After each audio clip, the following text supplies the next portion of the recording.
¿Recuerdas a Ángel Blanco?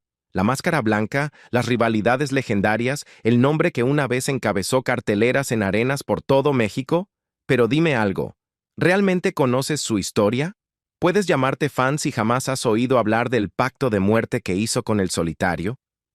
Una promesa susurrada entre dos íconos. Si yo muero primero, volveré por ti. El solitario murió primero.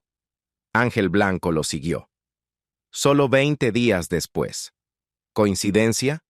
¿O el pacto se cumplió? Esta es la maldición detrás de la máscara de Ángel Blanco. Y lo que ocurrió al final podría cambiar para siempre la forma en que lo recuerdas. Lo que Ángel Blanco perdió antes de nacer.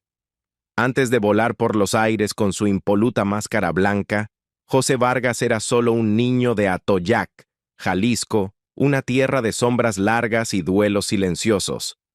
Nació en 1936, hijo de Francisco Vargas y Francisca Sánchez, en un México que sanaba las heridas de la Revolución y se preparaba para nuevos tiempos. La vida rural en Jalisco ofrecía pocas comodidades. Su padre trabajaba en el campo cuando podía, y su madre sostenía el hogar con una fuerza silenciosa y una terquedad inquebrantable. La pobreza no era una tragedia, era el telón de fondo. La verdadera tragedia para José vendría después. Criado en un hogar humilde, rodeado de carteles de lucha libre y relatos que se colaban entre estática por la radio familiar, el pequeño José halló refugio en el mundo sobredimensionado de los enmascarados. El rugido del público, la claridad moral entre héroes y villanos, el espectáculo total. Todo eso encendió su imaginación. Como muchos niños de su generación, no soñaba con escapar. Soñaba con entrar al ring, pero no era fácil. Jalisco era cuna de luchadores, pero eso no significaba que las puertas estuvieran abiertas para cualquiera. José tuvo que ganarse su lugar. Se formó bajo dos de las figuras más exigentes y respetadas de la región: Diablo Velasco, el maestro de Guadalajara, y Miguel Navarrete. Velasco, en particular, era conocido por eliminar a los débiles, física y emocionalmente. Su entrenamiento no era solo físico, era una prueba de fuego. Muchos jóvenes llegaban con sueños de estrellato. Pocos sobrevivían. José lo logró. Cuando finalmente debutó, alrededor de 1960 o 1961, fue en Morelia, Michoacán, bajo el nombre de Ranchero Vargas. Fue un inicio modesto. No era aún una estrella, pero tenía agallas. Luchó contra hombres como Carlos Mayo, recibiendo golpes brutales en arenas de pueblos donde la paga era escasa y el público implacable. No había fama en eso, solo sudor, dolor y la esperanza desesperada de que alguien importante estuviera mirando. Entonces llegó el Gato Negro. En 1962, Vargas se reinventó como enmascarado, aprovechando el poder mítico del disfraz y la transformación. Gato Negro sonaba peligroso, astuto, escurridizo, y por un tiempo funcionó. La máscara le dio confianza. Pero en la lucha libre, las máscaras son sagradas. No son solo disfraces, son identidades. A veces, son la única protección contra las verdades crueles de la vida real. Y cuando pierdes una, no pierdes solo un personaje, pierdes el misterio, pierdes una parte de ti mismo. Ese momento llegó rápido para Vargas. Menos de un año después de asumir el personaje de Gato Negro, perdió una lucha de apuestas ante José Gómez. El precio: su máscara. Frente a una multitud en Irapuato, Guanajuato, Vargas tuvo que desenmascararse. Fue un despojo público de orgullo, una muerte simbólica. Pero aquí está el detalle con José Vargas. Nunca se definió por una derrota. La pérdida de la máscara no lo terminó, lo refinó. Después de eso, encontró un nuevo impulso junto a Black Gordman, otro luchador duro como él. Juntos formaron los Hermanos Diablo. No eran hermanos de sangre, sino una hermandad de golpes, cicatrices y una necesidad compartida de ser reconocidos. Sus luchas eran intensas, brutales, y les ganaron atención en el centro del país. Pero como siempre, las sombras acechaban. El dinero escaseaba, las lesiones se acumulaban, y el sueño, aunque vivo, parecía siempre fuera de alcance. Entonces llegó un giro del destino, no dictado por los dioses, sino por un hombre llamado Gonzalo Gómez. Gómez era promotor en Torreón y vio algo en Vargas que otros no. Le ofreció una nueva identidad, Ángel Blanco. Era un contraste llamativo, de gato negro a ángel blanco, de tramposo a símbolo de pureza y justicia. Vargas recibió una nueva máscara, completamente blanca, y un atuendo a juego. Debutó como Ángel Blanco en la Plaza de Toros de Torreón en 1962, haciendo equipo con Goliat para derrotar a Polo Torres y Joe Marín. Y aquí está la ironía. Vargas ni siquiera debía estar en esa lucha. Fue un reemplazo de última hora para Dr. Wagner, quien no se presentó. Pero esa noche cambiaría su destino. El hombre al que reemplazó se convertiría después en su mejor amigo, su aliado más feroz y, finalmente, su hermano en la leyenda. Pero antes de que esa amistad legendaria echara raíces, Vargas tuvo otra alianza clave.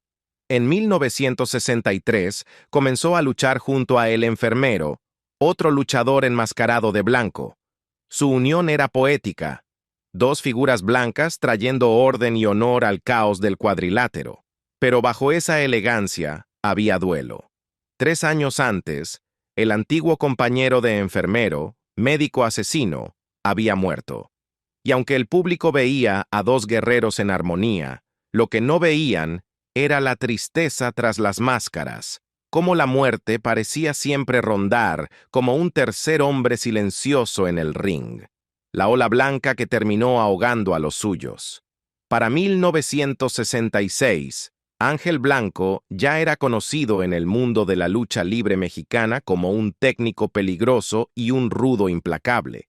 Pero no fue sino hasta que pisó el ring junto a Dr. Wagner que su leyenda verdaderamente comenzó. Juntos, los dos gladiadores enmascarados de blanco formaron la Ola Blanca. Un nombre que no solo definiría el apogeo de la fama de Ángel Blanco, sino también el inicio de una lenta y dolorosa caída. Al principio fue pura magia, su química era innegable.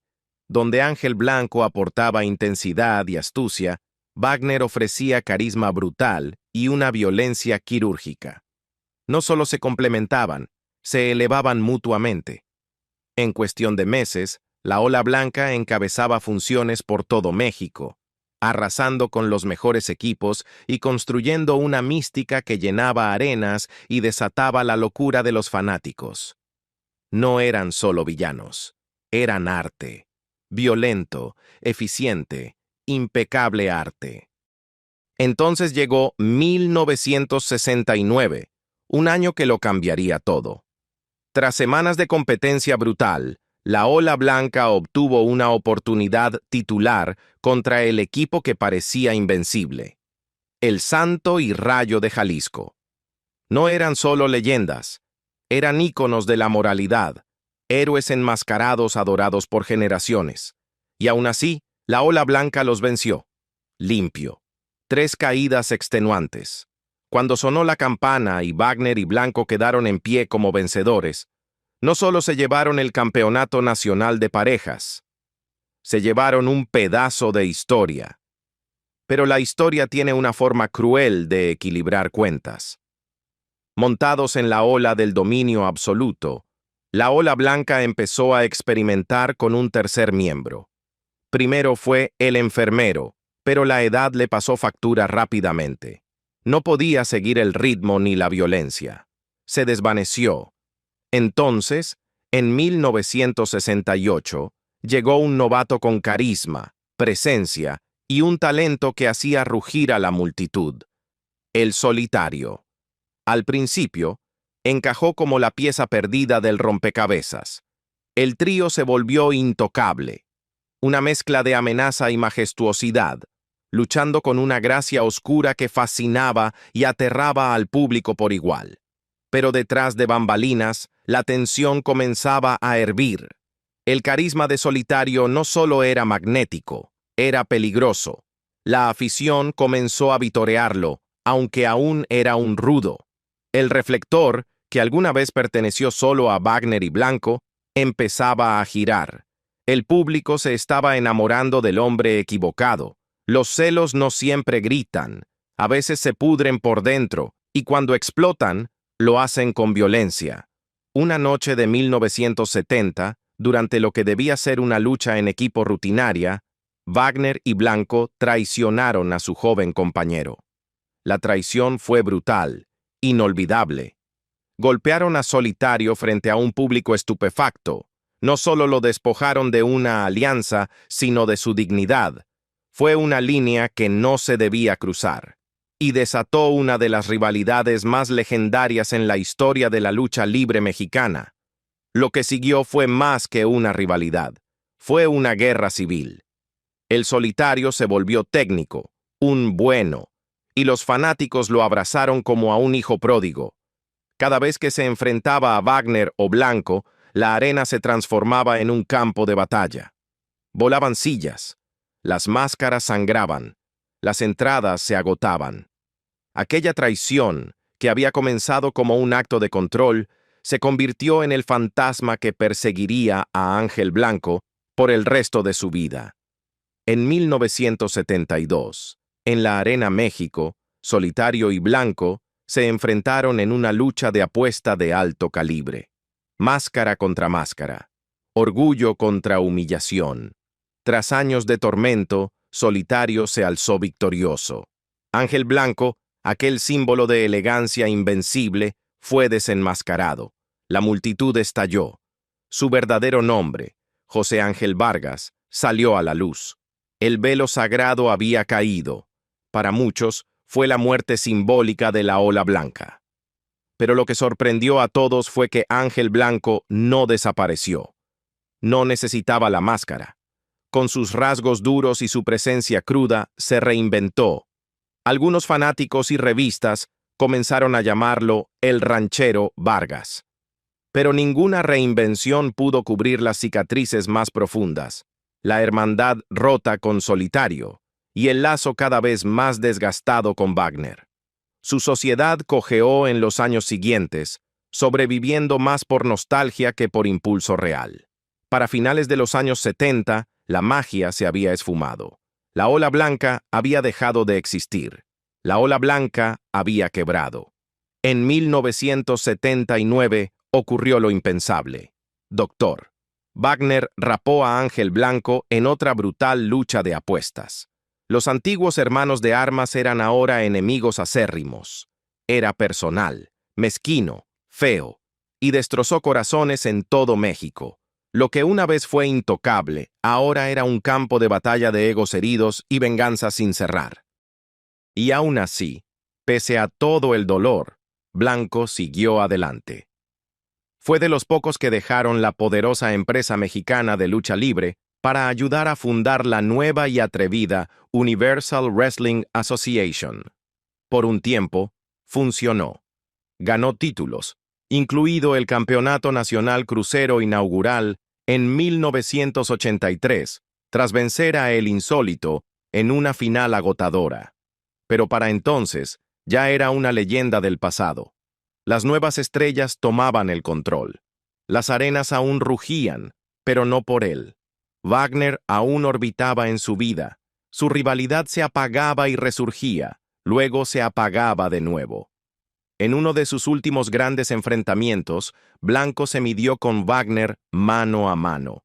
No como la ola blanca, sino como fantasmas de lo que alguna vez fueron. El tiempo había convertido en enemigos a los hombres que alguna vez lucharon como hermanos. Ya no los movía la ambición, sino algo más triste, la memoria. Durante los años 80, Ángel Blanco luchó contra un sentimiento de irrelevancia creciente. Pasó de ser protagonista a actor de reparto. Mientras el Solitario mantenía un aire juvenil y Wagner aún imponía respeto, Blanco era visto cada vez más como una reliquia. Una reliquia respetada, sí, pero reliquia al fin. Intentó revivir la rivalidad con Solitario en arenas más pequeñas como el Pabellón Azteca, Ganó luchas. Todavía convocaba multitudes en lugares como Monterrey. Pero el brillo ya no era el mismo. La ola había pasado. Y sin embargo, su historia no fue solo de declive. Fue de resistencia, de sobrevivir a la traición, la humillación y al paso del tiempo. El pacto de muerte. Y hay un capítulo escalofriante en la vida de Ángel Blanco que, aún hoy, persiste entre susurros. El llamado pacto de muerte. Según múltiples fuentes dentro de la comunidad luchística, Ángel Blanco y el Solitario habrían hecho un acuerdo privado en algún momento de los años 70. La premisa era simple, pero inquietante. Si uno moría antes, intentaría regresar, en sueños o señales, para comunicarse con el otro y contarle lo que hay más allá de la muerte. No está claro si fue un pacto serio o un gesto simbólico entre hermanos de sangre luchística, pero con el tiempo, cobró una relevancia aterradora. Por la manera en que ambos murieron. El Solitario falleció el 6 de abril de 1986, a los 39 años. Los reportes oficiales atribuyen su muerte a complicaciones quirúrgicas. Sin embargo, las teorías persisten. Una infección estafilocócica no tratada, un infarto fulminante o incluso el desgaste físico acumulado por sus últimas luchas. Algunos testimonios afirman que los castigos extremos en el ring pudieron haber sido un factor. Su muerte fue inesperada, y su pérdida sacudió a todo el mundo de la lucha libre. Días después del funeral, Ángel Blanco le confesó a su esposa que había soñado con el Solitario. En el sueño, Solitario intentaba decirle algo, aunque su mensaje no era claro. Blanco lo interpretó como algo importante, quizá una advertencia. Para quienes conocían la historia del pacto, el momento del sueño, pocos días después del fallecimiento, fue inquietante. El 26 de abril de 1986, tan solo 20 días después, Ángel Blanco murió en un accidente automovilístico. Viajaba desde un show en Nuevo Laredo, Tamaulipas, rumbo a Monterrey, Nuevo León, junto a otros luchadores, Dr. Wagner, Solar, Mano Negra y Jungla Negra. Blanco iba en el asiento del copiloto de un sedán marquís. Wagner conducía. Habían terminado una función y se dirigían a otra. De hecho, Ángel Blanco estaba programado para luchar al día siguiente en una lucha de relevos junto a su hijo contra Dr. Wagner y Wagner Jr. Sería una especie de homenaje simbólico, el padre pasando la antorcha al hijo. Pero durante el viaje, el vehículo golpeó a un motociclista. El promotor asumió responsabilidad y el grupo continuó. Más adelante, una llanta estalló. Wagner intentó controlar el vehículo para evitar el tráfico, pero terminaron impactando contra un poste en la carretera. El choque fue brutal. Solar, Mano Negra y Jungla Negra sufrieron heridas menores y lograron salir del automóvil. Dr. Wagner quedó gravemente herido. Fue operado de emergencia por daños en la columna vertebral y quedó paralítico para el resto de su vida. Ángel Blanco murió en el acto. Su cuerpo fue proyectado parcialmente hacia adelante, incrustándose en el cofre del automóvil. Según los testigos, su brazo quedó extendido, como si aún estuviera en movimiento, pero no había señales de vida. La lucha que había planeado con su hijo jamás se realizó. El momento que debía ser un legado se convirtió en un luto. La muerte de dos de los luchadores más admirados de México en el mismo mes dejó helados a fanáticos y colegas por igual. La leyenda del pacto revivió con fuerza. Tiempo después, Mano Negra confirmó que Ángel Blanco le había hablado del sueño con el Solitario antes del accidente. Para muchos, aquello fue una evidencia clara de que el pacto se había cumplido. Otros lo descartaron como una coincidencia trágica. Pero en el universo de la lucha libre, donde los límites entre mito y realidad siempre han sido difusos, estas historias no solo sobreviven, se transforman en eternidad. Tras el accidente, se reportó que varios luchadores que habían convivido con ambos comenzaron a buscar protecciones espirituales o realizar rituales. Algunos por creencia, otros por miedo. pero todos compartían algo: la sensación de que había fuerzas más grandes en juego. Hoy en día, el pacto entre Ángel Blanco y el Solitario sigue siendo uno de los relatos más inquietantes y debatidos de la historia de la lucha libre mexicana. No importa si el acuerdo fue real o simbólico, lo que importa es el contexto en el que ambos murieron, las circunstancias, la cercanía, el escalofrío que aún provoca recordarlo. Es un capítulo que nunca se cerró, que sigue vivo en el murmullo de las gradas, en los vestidores, en los relatos de veteranos que aún lo cuentan en voz baja. Porque creas o no en el destino, en las señales o en algo más oscuro, hay una verdad que nadie puede negar. La leyenda no ha dejado de crecer. Un nombre demasiado pesado para cargar.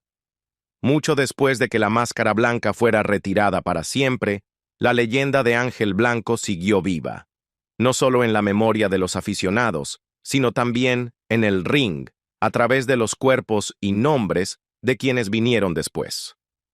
Pocos luchadores han dejado un legado tan visualmente perdurable como José Ángel Vargas Sánchez, el Ángel Blanco original. Desde los años 80, el nombre Ángel Blanco ha pasado por varias generaciones. Curiosamente, el primero en heredarlo no fue su hijo, sino su yerno, un luchador mejor conocido hoy como Rey Salomón. Casado con una de las hijas de Vargas, Salomón fue autorizado oficialmente para usar el nombre de Ángel Blanco Jr. durante un tiempo, y muchos coinciden en que tuvo el paso más sólido y respetado entre todos los sucesores. Aunque el matrimonio terminó en divorcio, y con él los derechos sobre el nombre, Rey Salomón sigue siendo una pieza clave en el legado póstumo del mítico luchador. Críticos y fanáticos reconocen que, aunque no redefinió el personaje, Rey Salomón lo llevó con orgullo y, tal vez más que nadie, con verdadero talento técnico. Luego vendrían los hijos de Vargas, quienes también tomaron el manto. Ángel Blanco Jr., el hijo del Ángel Blanco I y II, herederos legítimos por sangre, pero que, a pesar de su linaje, nunca alcanzaron el estatus mítico de su padre. Para muchos fanáticos, llegó un punto en el que se volvió difícil distinguirlos entre sí. Todos usaban equipo similar en blanco y dorado, compartían líneas de tiempo en los años 90, y rara vez salían de la media cartelera. A diferencia de su padre, la segunda generación luchó constantemente por destacar en medio del ruido, pero esa lucha no los detuvo. Uno de los miembros más notables de la siguiente generación es Moisés Neftalí Vargas, nieto de Ángel Blanco y luchador de tercera generación. Bajo el nombre de Horus, Moisés lleva la sangre familiar, aunque no la máscara. Nacido en Guadalajara en 1982, debutó como el Hijo del Faraón, en homenaje a su padrino, el legendario El Faraón. Sus primeros años en CMLL fueron prometedores, sobre todo como parte de la generación del 75 en 2009, pero estuvieron marcados por altibajos, incluyendo una lesión de rodilla en el torneo Sangre Nueva de 2012. A pesar de buenas actuaciones, nunca recibió el impulso que lo llevara al estrellato dentro del Consejo Mundial de Lucha Libre. En 2009, se reinventó como Horus, dejando atrás sus identidades pasadas y buscando algo nuevo, algo que fuera verdaderamente suyo. Su equipo, inspirado en el dios egipcio del cielo, empezó a incorporar discretamente elementos angelicales. Alas, blanco, estética etérea. Todo evocaba a su abuelo, pero sin reclamar su nombre. Nunca luchó como Ángel Blanco III ni con alguna variante del nombre. Según se dice, él mismo rechazó esa opción por considerar que el legado ya estaba sobreexplotado, diluido por demasiadas máscaras y muy poco significado. Ya había demasiados usando ese nombre, dijo Horus en una entrevista. En lugar de seguir ese camino, eligió forjar su propio legado, equilibrando respeto familiar con el deseo de liberarse del peso que conlleva. Aún así, ni siquiera Horus pudo escapar completamente del magnetismo del nombre. En noviembre de 2013, se enfrentó a uno de sus tíos, otro de los hijos de Vargas que luchaba como Ángel Blanco Jr., en una lucha de apuestas de alto riesgo. Horus perdió y tuvo que desenmascararse, revelando su nombre real ante el público. Fue un momento simbólico, un desprendimiento literal de identidad, y tal vez una aceptación silenciosa de que el legado de Ángel Blanco no puede ser retomado, solo resistido. Pero el árbol genealógico no termina ahí. La influencia de Vargas resuena aún en promotoras más pequeñas, especialmente en Guadalajara, donde otro de sus hijos sigue luchando bajo la máscara blanca. Aunque sus apariciones se limitan mayormente al circuito local, son testimonio de la resiliencia de la marca Ángel Blanco. Puede que el nombre haya perdido algo de su brillo, pero la máscara sigue siendo icónica, especialmente entre los fanáticos mayores que recuerdan el dominio de la ola blanca. En algunos círculos, aún se debate quién fue el verdadero sucesor de Ángel Blanco. Fue Rey Salomón, el técnico disciplinado que llevó el nombre por matrimonio y lo portó con honor. Fue Horus, que honró la sangre, pero se negó a quedar encadenado por ella. ¿O fueron sus propios hijos, Ángel Blanco Jr., hijo del Ángel Blanco I y II, quienes lo intentaron con sinceridad, pero tal vez sin éxito? Dos leyendas, un pacto, una muerte anunciada, primero en un sueño, luego en sangre y acero, en una carretera solitaria. Ángel Blanco y el solitario juraron que se reencontrarían más allá del ring, y cuando murieron con solo 20 días de diferencia, hubo quienes dijeron que la promesa se había cumplido. ¿Fue solo coincidencia? ¿O algo más oscuro, algo que nadie ha logrado explicar, vino a cobrar la deuda? Cuéntanos qué opinas en los comentarios. Y no olvides dar like, compartir y suscribirte. Porque en la lucha libre, no todos los fantasmas llevan máscara.